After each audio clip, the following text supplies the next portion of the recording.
Lawmakers in the State House took a step toward expanding the education law restricting classroom discussions about sexual orientation and gender identity. The law currently prohibits instructions about those topics through the 3rd grade. This bill would expand that through the 8th.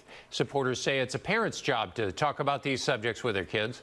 I'm the parent of my children, and it's my responsibility as a parent to teach and to educate and inform them the manner in which I believe that they should be.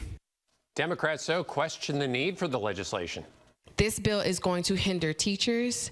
It is going to hinder students. It withdraws and removes powers from parents to be able to be involved in their child's development in school.